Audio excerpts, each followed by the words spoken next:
Alright, so I want to go ahead and give you a quick little review of the E-Slider Pro that is sold by Camtree on eBay. When I bought this unit, I had high hopes for it.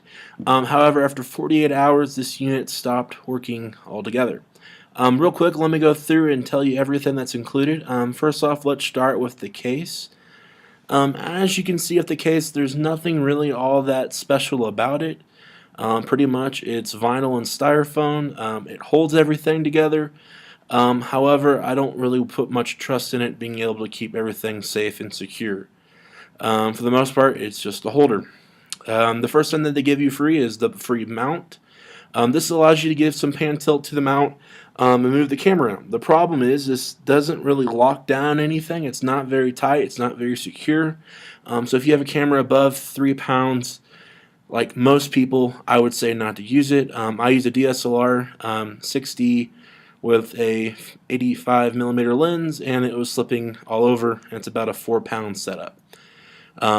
Here's the battery. This is basically a Sony camcorder generic battery. Has none of the information on it, so I don't know how long the battery will last. I just kind of go till it dies. Basically, it plugs in on the battery and comes with a nice wall charger, with an indicator that does show when it is charged and when it is charging. So that part's at least nice.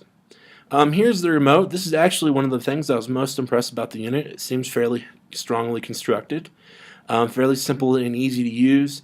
The weakest part of it is the fact that it has this cable.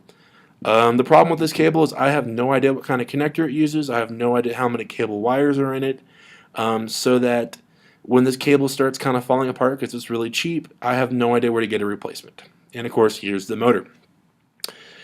Alright, so I have everything plugged in now, ready to go. As you can see, the power is on. I got a red light going and a blinking green light. This means that it is, if I push the button, it should be moving in little short spurts. As you see, it's not moving. I kick it into full mode, or if I push the button, it'll go in the direction I want it to go until it reaches the end of the rail. As you can see, I push the button and nothing happens. This is a problem when you buy a motorized slider. You expect it to work. It's not working.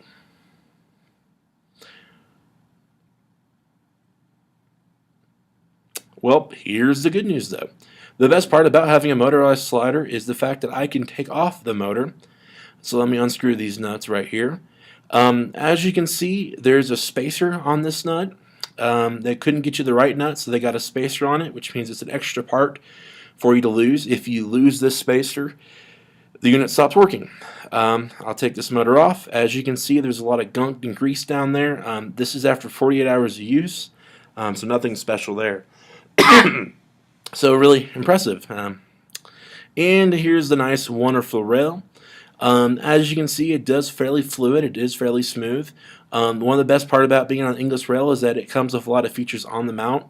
If I tighten this feature up right here, it'll actually provide some tension. So if I'm doing a vertical up and down, it works. So after 48 hours, when this motorized slider stopped working, I put the rail on there and was still able to do everything I needed to the old-fashioned way, just without the motor that I paid for. So if you see this unit on eBay, save your money, don't buy it.